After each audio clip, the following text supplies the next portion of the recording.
Hi Sergi, nice to meet you. It's a pleasure to interview you, and let's start with a question. In the past months there has been a debate on esports classification as a sport, especially in Italy. What is the industry position at European level? Well, as a representative of the European video game industry, head of esports of the Interactive Software Federation of Europe, we are against the classification of esports as a sport in national regulation for two reasons. The first one is that the rules that govern a sport are usually are adapted for sport. And the video game ecosystem, the esports ecosystem, is very different from the sport ecosystem from the start. It all goes around intellectual property, which is a thing that does not exist in sport. The sport does not have an intellectual property. The second reason is that sport law is usually, not usually, in Europe it's a national competence. There's no European Union competence on sport. This means that if esports were going to be classified as a sport, that would fragment the European market, and it will be detrimental first for the current esports stakeholders, mostly for the teams and the tournament operators, not that much for the publishers, because the publishers are quite protected by intellectual property laws, but also it will put Europe at a disadvantage in the global market. Now we have like the main actors are China and the United States, they are single markets, and Europe actually is working quite like a single market because the European Union laws and the national laws are quite homogeneous. But if it was going to be classified esports as a sport, that would fragment the market and would put Europe wouldn't be able to compete as a market in the global arena. So that would be very bad news for Europe. Yeah, I perfectly agree. So what does the industry do to protect players in esports? Well, on one hand, for the general video game players, for the general gamers, the security, the well-being, that they have a positive environment, good experiences of the utmost importance. So the industry has developed tools like age ratings at pan-European level, for example, PEGI, the Pan-European Game Information, also self-regulatory codes like the PEGI code that, for example, even applies to video game advertising. We have parental control tools, we have community standards, we have human and automatic moderation. That, of course, for general players. If you're speaking for professional players, this mostly is a question for the team organizations that employ them, of course. What can be said is that these organizations have evolved a lot in the last years. They now employ very technical staff, not only on the competitive side, so coaches and scouts, but also they are currently employing mind coaches, psychologists, physiotherapists, and even dietitians.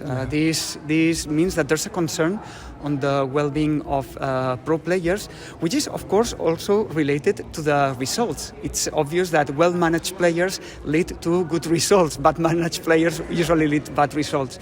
And there's also, the ecosystem is still young, but there's also industry endemic initiatives. For example, the German Trade Association game started 1 year, 2 years ago, the Esports Players Foundation, which identifies elite and professional players and helps them managing their competitive life, not only on the, let's say, the competitive side, but also for example, the management of the even their public persona. No? So how to be like how to become role models for other amateur and semi-professional players. Yeah, and just a second. Speaking about player, I think it's very important to speak also about doping. There is a theme, and match fixing is very bigger theme. Do you think that better regulation could lead to the disappear of this phenomenon? Well, doping is an interesting question because you have to define what doping is. Yeah. Of course, I mean, currently we don't know there's no enough research that leads to say this thing helps get better results or not. There's really an area that I think should be researched much better. That's by the academic institutions and health institutions, and I think it's a good question. But we currently don't know what at least doping means for esports. So we've had in the past one very high-profile case, but that was all. I mean, we have not had in the 5-6 years another case involving chemical doping. Of course, if you are meaning about doing, technological cheating, this is another thing, okay? And match fixing, it's something that mostly involves the team organizations, of course, and the bookmakers of the gambling and the gaming industries, because what the tournament organizers and the publishers that organize tournaments already have in place very strict regulations about that, forbidding that, for example, players and teams make bets on their own competitions and things like those.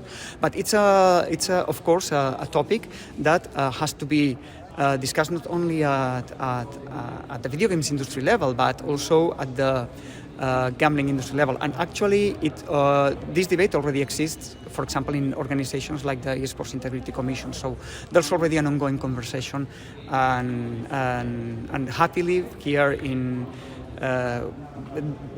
Europe in particular, there haven't been very high-profile cases. It seems like the situation is quite well managed, at least in our continent. What does the industry do for the development of grassroots? That's an interesting one.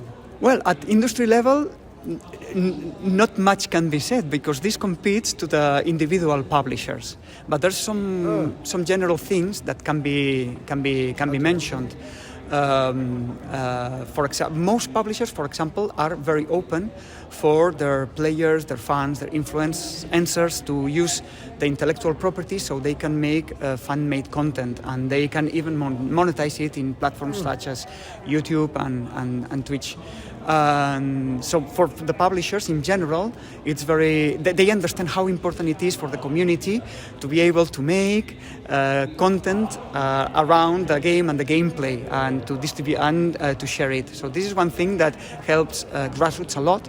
And the other thing, of course, depends, of course, in individual publishers, because all of them have different policies. But in general, publishers are very open for the organization of grassroots and community tournaments, and most of them have even automatic licenses or that allow for grassroots tournaments to develop. Of course, there are some conditions. Usually they are tied to conditions, but the conditions are very logical. If you are organizing an event in an Olympic stadium that is going to be broadcast on TV, the conditions for a grassroots tournament probably that do not apply to you. But as I mentioned, most publishers for many games have automatic licenses that allow the community to organize amateurs or even semi-professional grassroots tournaments. That's a very, very good news in my opinion, and it's something that can help the industry. So how can the esports and the sport world collaborate with each other, if you see a collaboration? I don't know. Well, esports and sport collaborate already collaborate, and esports collaborate with many other industries like television industry and the music industry even. But it's obvious that there are some parallelisms between esports and sports. They are different ecosystems, but there are some things that are quite similar, and I think that there are things that both worlds can learn from each other. Of course, because for a start, sport has been happening for a long time, and in particular elite sports and professional sports that have well over a century of existence. So there's a lot of things that we can learn from their past experience, and I think that the sport can learn from the approach that the video game industry has towards the community and the users, no? And probably there are other things. There are already collaborations even at business level and at cross-promotion level.